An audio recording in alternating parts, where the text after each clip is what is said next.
Story number 1, badge verification.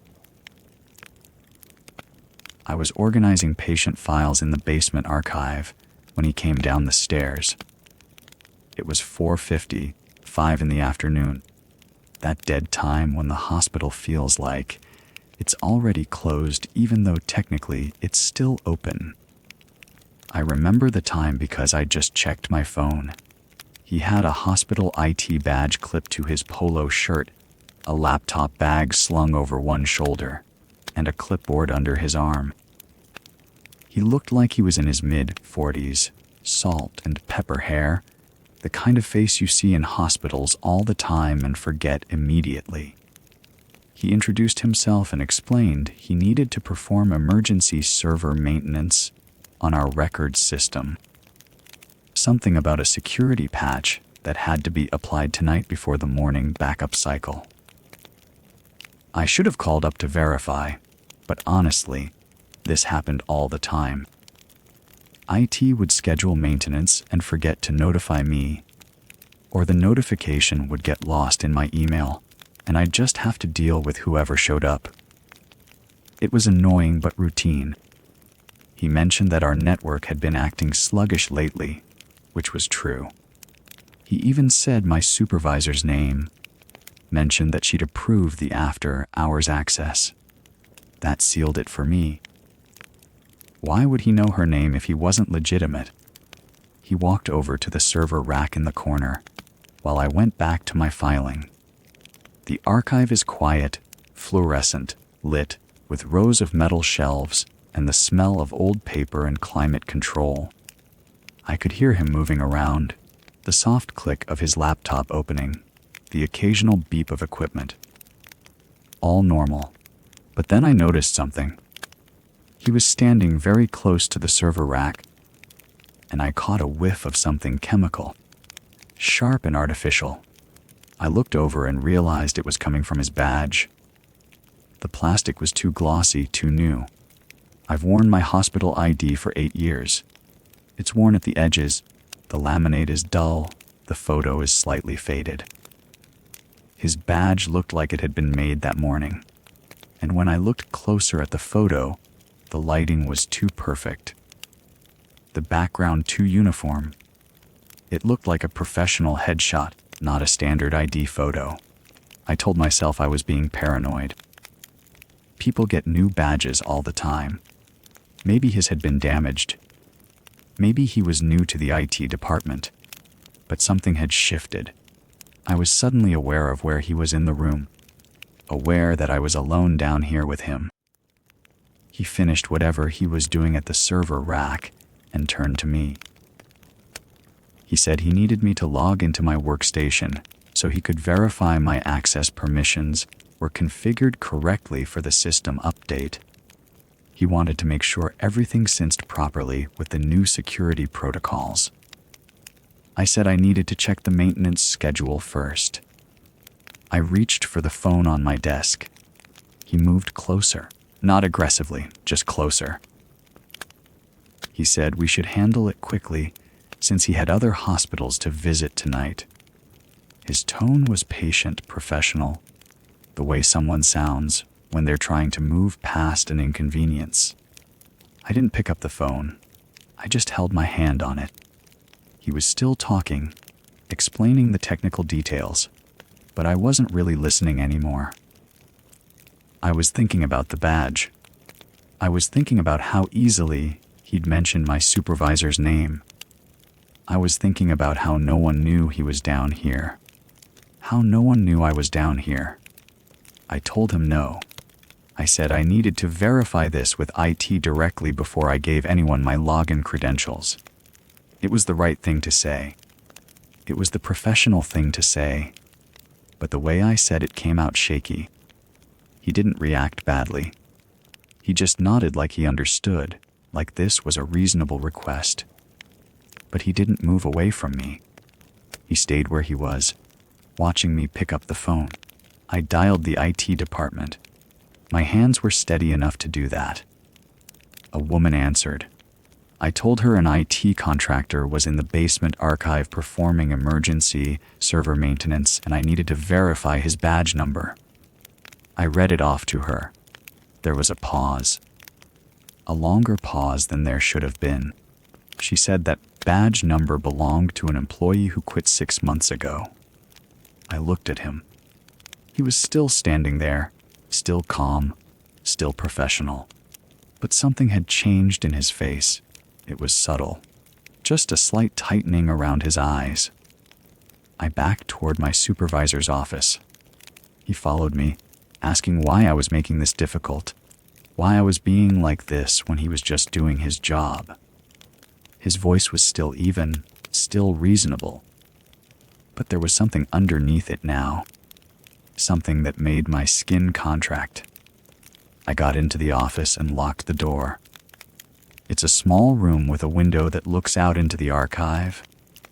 I could see him standing there, looking at the locked door. He stood there for maybe 10 seconds.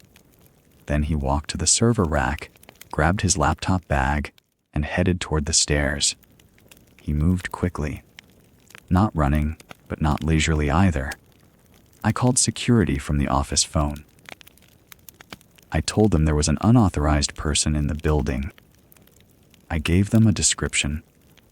I stayed in the office with the door locked until 2 security officers came down. They searched the building. They found no one matching his description. The main exits were all logged. No one had left in the last 15 minutes. The next morning, IT ran a security audit on our patient database. Someone had attempted to access it remotely during the exact time he was in the basement. The connection had been routed through multiple proxy servers in different countries, making it impossible to trace back to an origin point. The attempt had failed because the system required biometric authentication, which they didn't have. But they'd gotten far enough to know what they were looking for. They knew the structure of our database. They knew which tables contained the most valuable information. No one ever found out who he was. The badge was a professional forgery, good enough to pass a casual glance. The name he gave me didn't match anyone in any hospital system in the state. The laptop bag he left behind, he didn't leave it behind, I just assumed he had one, contained nothing. There was no laptop. There was nothing. I still work in the basement archive. I've requested a transfer 3 times. They keep telling me the position is needed down there. I come in during the day now. I leave before dark. I keep my office door locked, even when I'm at my desk. Sometimes I think about the pause on the phone line when the IT woman was checking his badge number. I think about what she saw on her screen. I think about whether she was checking the badge number or checking something else, something that made her pause. I never did find out how he knew my supervisor's name. Story number 2, inspection sticker. I was 3 hours into a claim adjustment route when I pulled into the rest area off Interstate 40 to check my phone. The sun was already low. That flat orange light that makes everything look like it's underwater. I needed the address for the next inspection, a water damage claim in Knoxville, and my GPS had died somewhere around Cookeville. The rest area was empty. Not unusual for a Tuesday evening in eastern Tennessee, but I noticed it anyway. One other car parked near the facility's building, but no one around it. I sat in my sedan with the engine running, scrolling through my email, when the state trooper pulled up directly beside my driver's door. He parked close enough that I couldn't open my door without hitting his cruiser. I remember thinking that was odd, but people park badly all the time. I turned off my engine. The trooper tapped on my window. I rolled it down a few inches. He was a big man, mid-50s maybe, with the standard uniform and the kind of face you don't really register. He told me my registration was expired. I felt that small, familiar sinking feeling, the one you get when you realize you've forgotten something important. I probably have a renewal notice somewhere, I said. My kitchen counter at home had about 2 weeks of unopened mail stacked on it. Insurance adjusters don't have regular schedules. You eat lunch in your car and sort through bills when you remember to. He asked for my license and insurance card. I handed them through the gap in the window. He walked back to his cruiser to run them, and I sat there feeling stupid. Expired registration. That was the kind of thing that would have been easy to fix if I'd just opened my mail. He came back and returned my documents through the window, but then he said he needed to inspect my trunk. Contraband check. Out of state plates. I told him my trunk was empty, just a spare tire and some claim folders. He didn't respond to that. He just stood there, very close to my door, close enough that I could only open it a few inches before it would hit him. His hand was resting on his belt, near his weapon. Not threatening exactly, but present. "I'll open it for you," I said. I reached for the trunk release, and that's when I noticed the rest area again. The parking lot was completely empty now. The other car was gone. There was no one at the facilities building, no one pumping gas, no one walking to their car. The light was getting worse, that purple, gray that comes right before dusk turns into night. I felt a metallic taste forming in my mouth.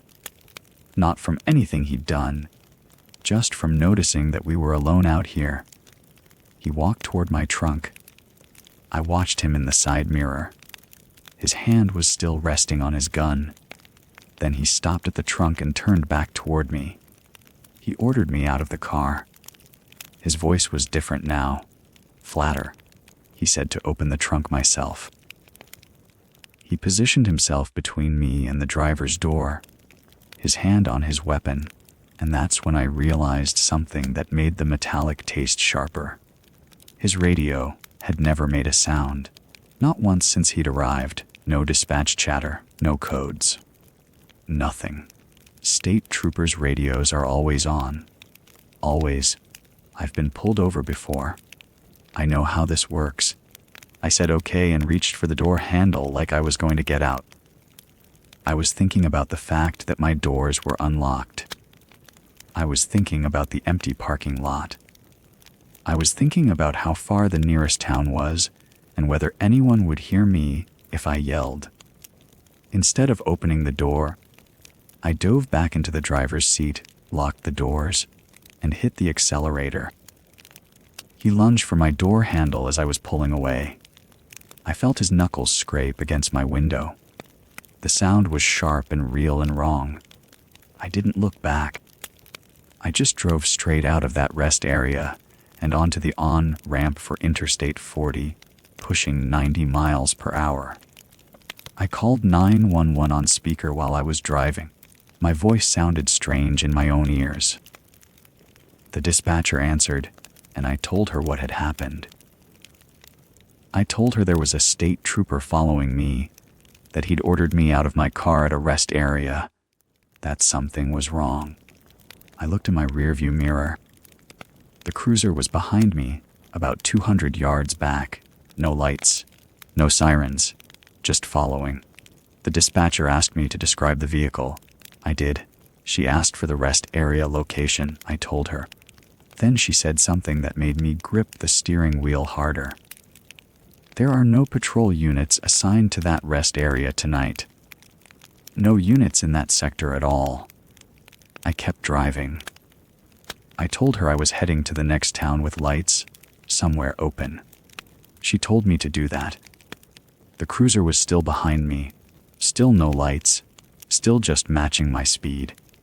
I took the exit for a gas station I could see ahead. The cruiser didn't follow.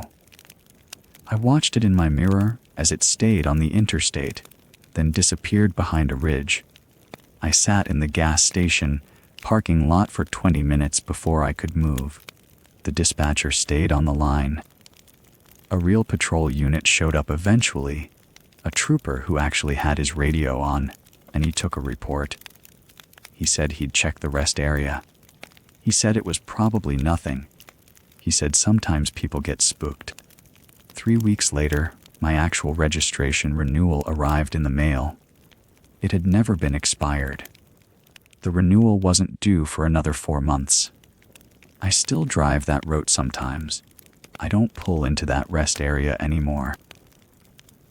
And I still think about the sound of his knuckles on my window, and the way his radio never made a single sound, and the fact that I still don't know what would have happened if I'd opened that trunk.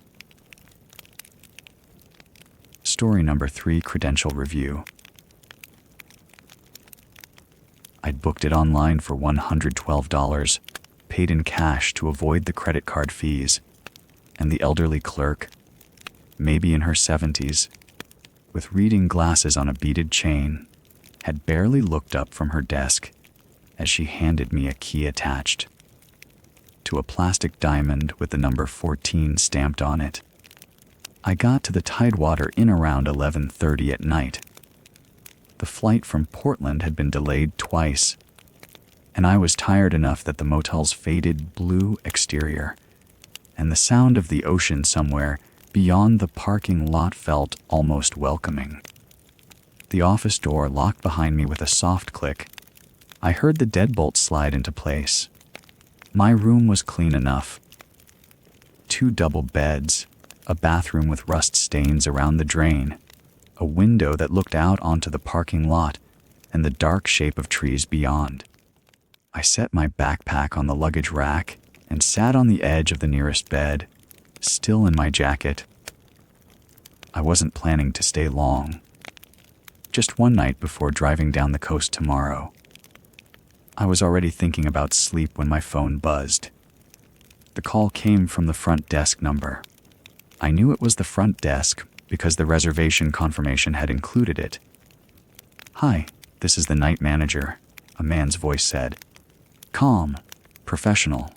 "We're conducting a routine audit of all cash transactions from tonight, and I need to verify your identification for our records."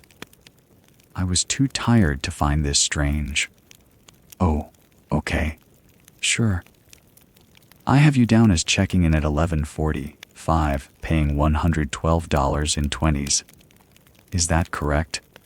He knew exactly when I'd arrived. He knew the denomination of the bills. The elderly clerk must have written it down, or he'd seen the register.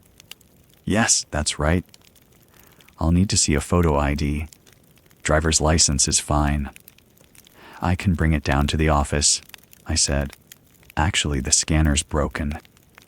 I'm going to need to collect it from your room. It'll only take a second." I remember hesitating, not because of anything specific, just a small reluctance to let a stranger into my room at midnight. But then I thought about how small the motel was, how the office was right there at the front, how visible everything was from the parking lot. "Give me a minute," I said. I was still holding the phone to my ear when I heard it. A faint metallic sound at the door. Scratching. Like someone was trying a key in the lock, testing it, and the key wasn't quite fitting. The sound was thin and deliberate. My stomach tightened. "Hello," the voice on the phone said. "Yeah, I'm here."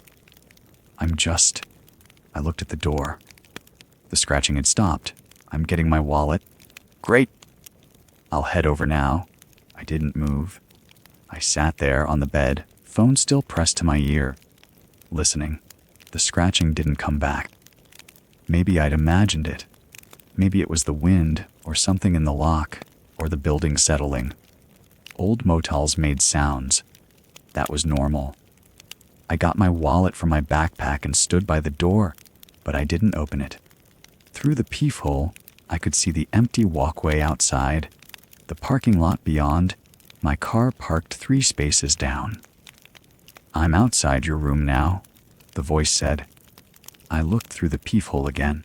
"Nothing. Nobody. I don't see you," I said. "I'm right here." Can you open the door? My hand was on the doorknob. I didn't turn it. Where exactly are you? Right outside. Look through the peephole. I did. The walkway was empty. The parking lot was empty. The ocean was a sound in the distance, steady and dark. I don't see anyone, I said. There was a pause. Well, I'm here. Just open the door. Something in his tone had shifted. It was subtle, but it was there. A tightness underneath the professional voice. I stepped back from the door. Actually, I can bring it to the office myself, I said. It's not a problem. No, that's against policy. I need to collect it from the room. The policy doesn't make sense if the scanner is broken. I'll just come down there. That won't work. I can't leave the desk unattended. I was gripping the phone hard now. Then I'll wait until morning. We need this for the audit tonight.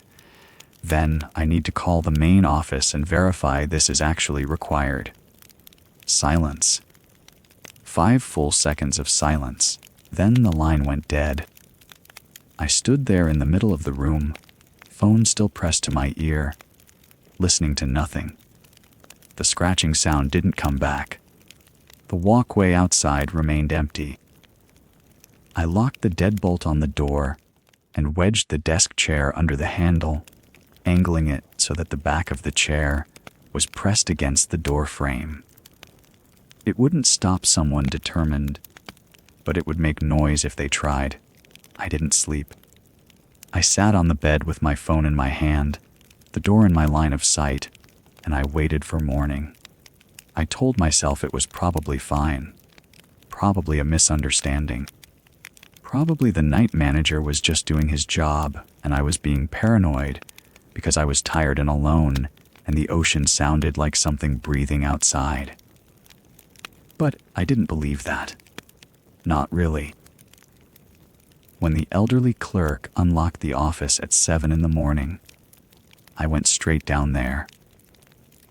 She was the same woman from the night before, and she looked confused when I asked about the audit. There was no night manager here, she said. My colleague called in sick yesterday afternoon. I locked up at 10:15. Nobody's been in that office since. I felt the blood move out of my face. Why do you ask? She said. Is something wrong? I told her about the call, about the voice on the phone, about the scratching at the lock. She listened without interrupting, and when I finished, she looked at my room key, then at me, then at the phone on her desk. That's not possible, she said. That phone is only connected to the office. It doesn't ring out. I didn't say anything. I was thinking about how he'd known my name, my arrival time, the exact amount I'd paid. Information that would be in the register, in the office, in the reservation system. Information that someone could have accessed if they'd been inside that office. If they'd had access to the keys. Why was there a chair wedged under your door? She asked quietly. I didn't answer that either. I just asked for my money back, and she gave it to me without argument. I loaded my car and drove. I didn't look in the rearview mirror until I was on the highway, and even then, I kept checking it every few minutes, watching the road behind me disappear. I'm still not sure what happened that night. I've thought about it a lot since then, about what he wanted, or what he was doing, or whether he was actually there at all. But I know what I heard. I know what I felt. And I know that someone called my room from a phone that shouldn't have been able to make outgoing calls, asking to collect my identification in person, while someone else tested the lock on my door. I never found out who it was.